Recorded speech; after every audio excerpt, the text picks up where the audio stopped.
जय गुरु जी। शिव जी द्वारा 10वें से लेकर 28वें योगेश्वर अवतारों का वर्णन। शिव जी कहते हैं, ब्राह्मण 10वें द्वापर में त्रिधामा नाम के मुनि व्यास होंगे। वे हिमालय के रमणीय शिखर पर्वोत्तम भृगुतुंग पर निवास करेंगे। वहाँ भी मेरे श्रुति विदित 4 पुत्र होंगे। उनके नाम होंगे भृंग, बलबंधु, नरामित्र और तपोधन केतुश्रृंग। 11वें द्वापर में जब निवृत्त नामक व्यास होंगे, तब मैं कलयुग में गंगा द्वार में तप नाम से प्रकट होऊंगा। वहाँ भी मेरे लंबोदर, लंबाक्ष, केशलंब और प्रलंबक नामक 4 दृढ़व्रती पुत्र होंगे। 12वीं चतुर्युगी के द्वापर युग में शत तेजा नाम के वेदव्यास होंगे। उस समय मैं द्वापर के समाप्त होने पर कलयुग में हेमकंचुक में जाकर अत्रि नाम से अवतार लूँगा और व्यास जी की सहायता के लिए निवृत्ति मार्ग को प्रतिष्ठित करूँगा। महामुने, वहाँ भी मेरे सर्वज्ञ, समबुद्धि, साध्य और शर्व नामक 4 उत्तम योगी पुत्र होंगे। 13वें द्वापर युग में जब धर्म स्वरूप नारायण व्यास होंगे, तब मैं पर्वत श्रेष्ठ गंधमादन पर वालखिल्य आश्रम में महामुनि बलि नाम से उत्पन्न होऊंगा। वहाँ भी मेरे सुदामा, काश्यप, वशिष्ठ और विरजा नामक 4 सुंदर पुत्र होंगे। 14वीं चतुर्युगी के द्वापर युग में जब रक्ष नामक व्यास होंगे, उस समय मैं अंगिरा के वंश में गौतम नाम से उत्पन्न होऊंगा। उस कलयुग में भी अत्रि, वशद, श्रवण और शनविष्कट मेरे पुत्र होंगे। 15वें द्वापर में जब त्रयारुणी व्यास होंगे, उस समय मैं हिमालय के पृष्ठभाग में स्थित वेद शीर्ष नामक पर्वत पर सरस्वती के उत्तर तट का आश्रय ले वेदशिरा नाम से अवतार ग्रहण करूँगा। उस समय पराक्रमी वेदशीर ही मेरा अस्त्र होगा। वहाँ भी मेरे 4 दृढ़ पराक्रमी पुत्र होंगे। उनके नाम होंगे कुनी, कुनीबाहु, कुशरीर और कुनेत्रक। 16वें द्वापर युग में जब व्यास का नाम देव होगा, तब मैं योग प्रदान करने के लिए परम पुण्यमय गोकर्ण वन में गोकर्ण नाम से प्रकट होऊंगा। वहाँ भी मेरे काश्यप, उष्णा, च्यवन और बृहस्पति नामक 4 पुत्र होंगे। वे जल के समान निर्मल और योगी होंगे तथा उसी मार्ग के आश्रय से शिवलोक को प्राप्त हो जाएंगे। 17वीं चतुर्युगी के द्वापर युग में देव कृतंजय व्यास होंगे।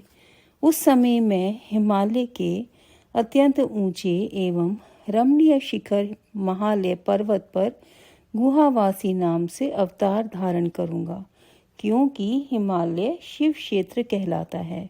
वहीं उत्थ्य, वामदेव, महायोग और महाबल नाम के मेरे पुत्र भी होंगे। 18वीं चतुर्युगी के द्वापर युग में जब ऋतंजय व्यास होंगे, उस समय मैं हिमालय के उस सुंदर शिखर पर, जिसका नाम शिखंडी पर्वत है और जहाँ महान पुण्यमय सिद्ध क्षेत्र तथा सिद्धों द्वारा सेवित शिखंडी वन भी है, शिखंडी नाम से उत्पन्न होऊंगा। वहाँ भी वाचश्रवा, रुचिक, श्यावास्य और यतीश्वर नामक मेरे 4 तपस्वी पुत्र होंगे। 19वें द्वापर में महामुनि भरद्वाज व्यास होंगे। उस समय भी मैं हिमालय के शिखर पर माली नाम से उत्पन्न होऊंगा और मेरे सिर पर लंबी लंबी जटाएं होंगी। वहाँ भी मेरे सागर के से गंभीर स्वभाव वाले हिरण्यनामा, कौशल्य, लोकाक्षी और प्रधिमी नामक पुत्र होंगे। 20वीं चतुर्युगी के द्वापर में होने वाले व्यास का नाम गौतम होगा। तब मैं भी हिमवान के पृष्ठभाग में स्थित पर्वत श्रेष्ठ अट्टहास पर, जो सदा देवता, मनुष्य, यक्षेंद्र, सिद्ध और चारणों द्वारा अधिष्ठित रहता है, अट्टहास नाम से अवतार धारण करूंगा। उस युग के मनुष्य अट्ठास के प्रेमी होंगे। उस समय भी मेरे उत्तम योगा संपन्न 4 पुत्र होंगे। उनके नाम होंगे सुमंत, वरवरी, विद्वान, कबंध और कुणिकंधर। 21वें द्वापर युग में जब वाचश्रवा नाम के व्यास होंगे, तब मैं दारुक नाम से प्रकट होऊंगा। इसलिए उस शुभ स्थान का नाम दारुवन पड़ जाएगा। वहाँ भी मेरे प्लक्ष, दार्भायणी, केतुमान तथा गौतम नाम के 4 परम योगी पुत्र उत्पन्न होंगे। 22वीं चतुर्युगी के द्वापर में जब सुषमायन नामक व्यास होंगे, तब मैं भी वाराणसीपुरी में लांगली भीम नामक महामुनि के रूप में अवतरित होऊंगा। उस कलियुग में इंद्र सहित समस्त देवता मुझ हलायुधधारी शिव का दर्शन करेंगे। उस अवतार में भी मेरी भल्लवी, मधु, पिंग और श्वेत केतु नामक 4 परम धार्मिक पुत्र होंगे। 23वें चतुर्युगी में जब तृणबिंदु मुनि व्यास होंगे, तब मैं सुंदर कालीजर गिरी पर श्वेत नाम से प्रकट होऊंगा। वहाँ भी मेरे उशिक, बृहदशव, देवल और कवि नाम से प्रसिद्ध 4 तपस्वी पुत्र होंगे। 24वीं चतुर्युगी में जब ऐश्वर्यशाली यक्ष व्यास होंगे, तब उस युग में मैं नैमिष क्षेत्र में शूली नामक महायोगी होकर उत्पन्न होऊंगा। उस युग में भी मेरे 4 तपस्वी शिष्य होंगे। उनके नाम होंगे शालिहोत्र, अग्निवेश, युवनाश्व और शरद्वसु। 25वें द्वापर में जब व्यास शक्ति नाम से प्रसिद्ध होंगे, तब मैं भी प्रभावशाली एवं दंडधारी महायोगी के रूप में प्रकट होऊंगा। मेरा नाम मुंडीश्वर होगा। उस अवतार में भी छगल, कुंडकर्ण, कुंभांड और प्रवाहक मेरे तपस्वी शिष्य होंगे। 26वें द्वापर में जब व्यास का नाम पराशर होगा, तब मैं भद्रवट नामक नगर में सहिष्णु नाम से अवतार लूँगा। उस समय भी उलूक, विद्युत, शंभुक और आश्वलायन नाम वाले 4 तपस्वी शिष्य होंगे। 27वें द्वापर में जब जातुकर्ण्य व्यास होंगे, तब मैं भी प्रभास तीर्थ में सोम शर्मा नाम से प्रकट होऊंगा। वहाँ भी अक्षपाद, कुमार, उलूक और वत्स नाम से प्रसिद्ध मेरे 4 तपस्वी शिष्य होंगे। 28वें द्वापर में जब भगवान श्री हरि आश्रम पर पधारे, शिलाद मुनि ने उनकी पूरी आवभगत की। तब वे दोनों महात्मा मुनीश्वर आनंद पूर्वक आसन पर विराज गए। तब मेरी ओर बारंबार निहार कर बोले। मित्र और वरुण ने कहा, तात शिलाद, यद्यपि तुम्हारा पुत्र नंदी संपूर्ण शास्त्रों के अर्थों का पारगामी विद्वान है, तथापि इसकी आयु बहुत थोड़ी है। हमने बहुत तरह से विचार करके देखा, परंतु इसकी आयु 1 वर्ष से अधिक नहीं दिखती।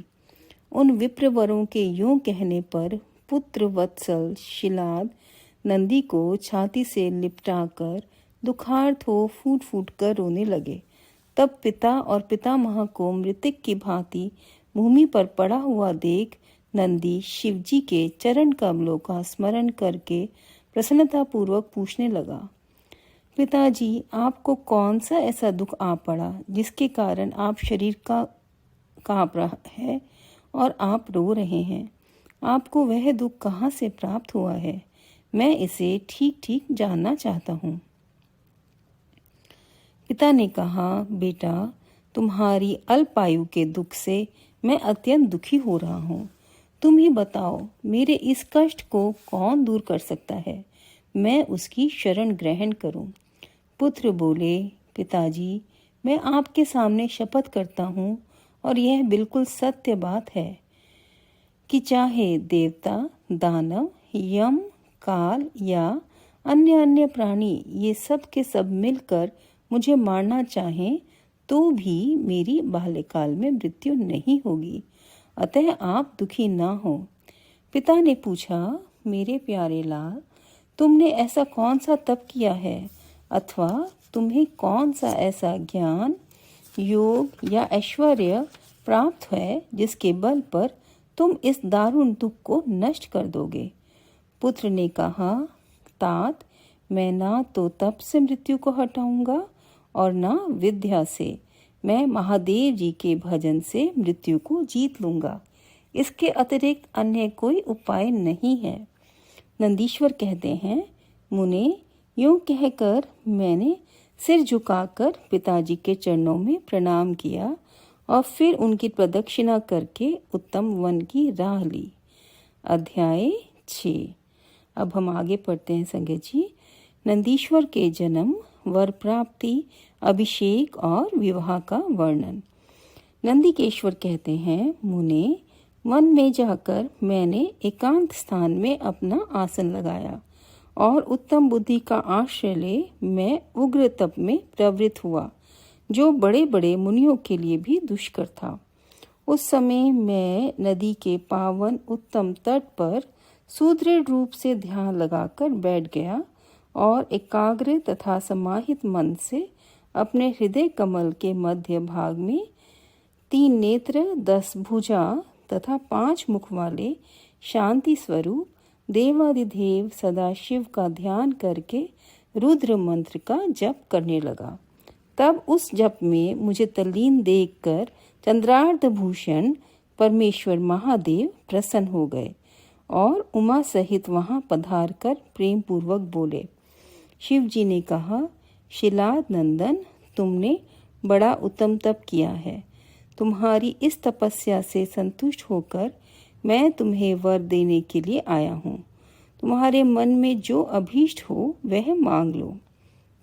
महादेव जी के यूं कहने पर मैं सिर के बल उनके चरणों में लौट गया और फिर बुढ़ापा तथा शोक का विनाश करने वाले परमेशान की स्तुति करने लगा। तब परम कष्टहारी वृषध्वज परमेश्वर शंभु ने मुझ परम भक्ति संपन्न नंदी को, जिसके नेत्रों में आंसू छलक आए थे और जो सिर के बल चरणों में पड़ा था, अपने दोनों हाथ से पकड़ उठा लिया और शरीर पर हाथ फेरने लगे। फिर वे जगदीश्वर गणाध्यक्षों तथा हिमाचल कुमारी पार्वती देवी की ओर दृष्टिपात करके मुझे कृपा दृष्टि से देखते हुए यूं कहने लगे, वत्स नंदी, उन दोनों विप्रों को तो मैंने ही भेजा था। महाप्राज्ञ, तुम्हें मृत्यु का भय कहाँ? तुम तो मेरे ही समान हो, इसमें तनिक भी संशय नहीं है। तुम अमर, अजर, दुख रहित, अव्यय और अक्षय होकर सदा गणनायक बने रहोगे तथा पिता और सुहृद वर्ग सहित मेरे प्रियजन होगे। तुम में मेरे ही समान बल होगा। तुम नित्य मेरे पार्श्व भाग में स्थित रहोगे और तुम पर निरंतर मेरा प्रेम बना रहेगा। मेरी कृपा से जन्म, जरा और मृत्यु तुम पर अपना प्रभाव नहीं डाल सकते। नंदीश्वर कहते हैं, मुने, यूं कहकर कृपा सागर शंभु ने कमलों की बनी हुई अपनी शिरोमाला को उतारकर तुरंत ही मेरे गले में डाल दिया।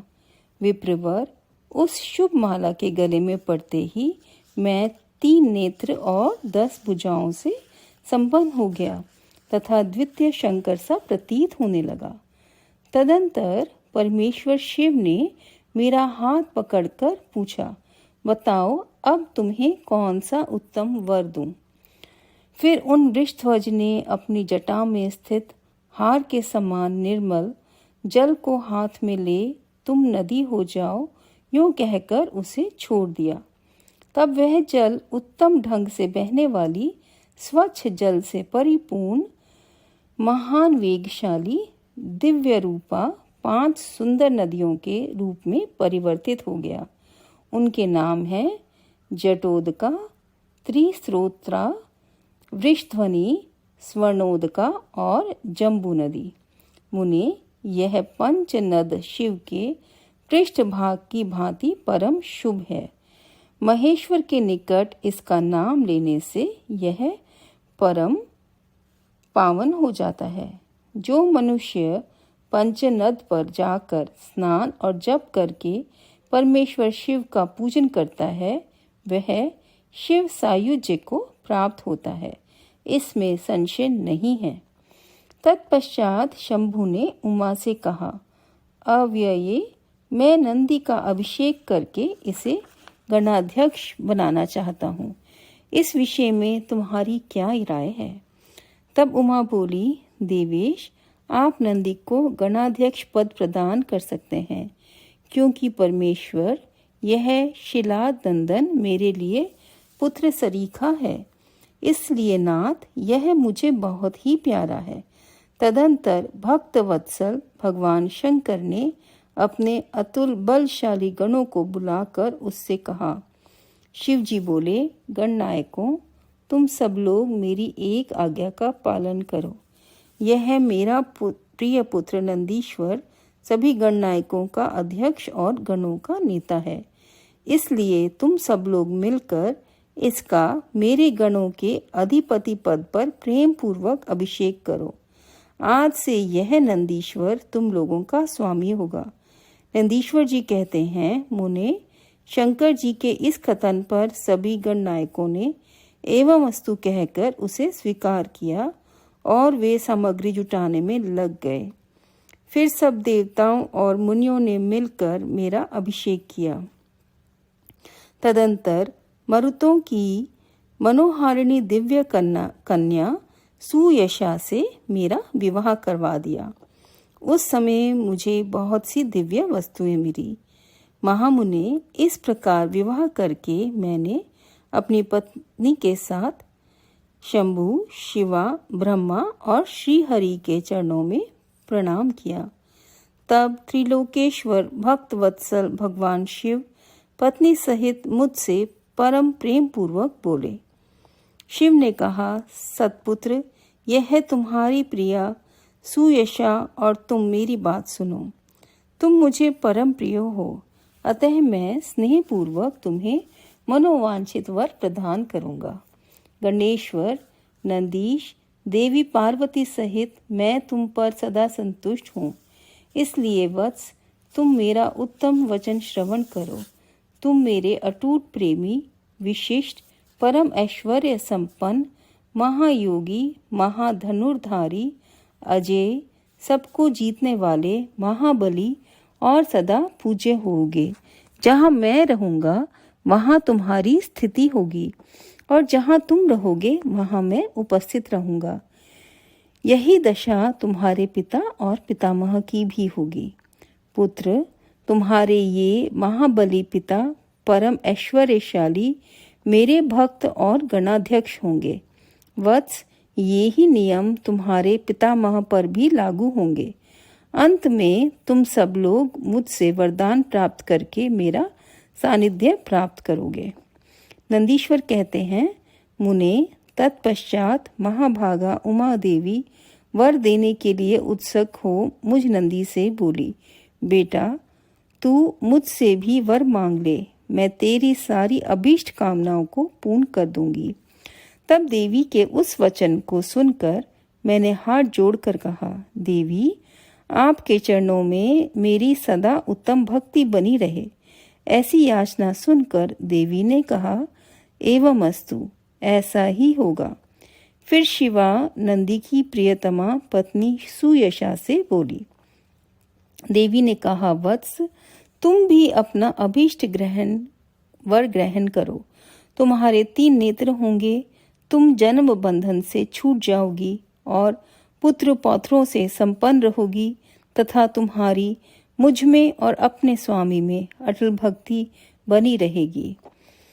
नंदीश्वर कहते हैं, मुने, तदंतर शिवजी की आज्ञा से परम प्रसन्न हुए ब्रह्मा, विष्णु तथा समस्त देवगणों ने भी प्रेम पूर्वक हम दोनों को वरदान दिए। तत्पश्चात परमेश्वर शिव कुटुंब सहित मुझे अपना कर तथा उमा सहित वृक्ष पर आरूढ़ हो संबंधियों एवं बांधवों के साथ अपने निवास स्थान को चले गए। तब वहां उपस्थित विष्णु आदि समस्त देवता मेरी प्रशंसा तथा शिव शिवा की स्तुति करते हुए अपने अपने धाम को चल दिए। वत्स, इस प्रकार मैंने तुमसे अपने अवतार का वर्णन कर दिया। महामुने, यह मनुष्यों के लिए सदा सानंददायक और शिव भक्ति का वर्धक है। जो श्रद्धालु मानव भक्ति भावित चित्त से मुझ नंदी के इस जन्म, वर प्राप्ति, अभिषेक और विवाह के वृतांत को सुनेगा अथवा दूसरों को सुनाएगा तथा पढ़ेगा या दूसरों को पढ़ाएगा, वह इस लोक में संपूर्ण सुखों का भोग कर अंत में परम गति को प्राप्त होगा। अध्याय 7। जय जय गुरु जी। जय गुरु जी। संगत जी, इतना सुंदर ये आज का वर्णन किया था नंदीश्वर जी की कि वो कैसे गणाध्यक्ष पद प्राप्त किया उन्होंने, और उनकी शादी हुई सुयशा से और उनको शिव जी का ही रूप माना गया है।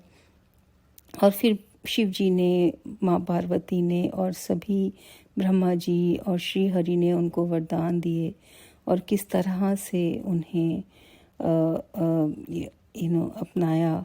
और नंदीश्वर जी की, जिनकी आयु केवल 1 साल बता रहे थे, और उनको शिव जी ने गणाध्यक्ष पद दे दिया, अपनी भक्ति दे दी। महेश्वर की भक्ति मिलने से, अपने गुरु के भक्ति मिलने से, जो भी हमारे जन्मपत्री वगैरह में जो भी लिखा है वो कुछ वैलिड ही नहीं रहता है। हमारे गुरु जी अपनी भक्ति देकर हमें सब के ऊपर अपना कल्याण करते हैं हमारा, और हम सब के ऊपर अपनी कृपा करते हैं। और इससे आगे क्या बोलें, कितनी कितनी संगत के उन्होंने कल्याण किए हैं। और एक कोविड टाइम में समझ में आ रहा है कि गुरु जी की भक्ति से बड़ी बात कुछ नहीं है, कुछ भी नहीं है। उन्होंने इस माड़े टाइम में हम सबका हाथ पकड़ा हुआ है और हमें इस लोक में संपूर्ण सुख दे रहे हैं, और जो हमारी किस्मत में नहीं लिखा हुआ वो भी दे रहे हैं। सो बहुत बहुत शुक्राना संगत जी। जय गुरु जी।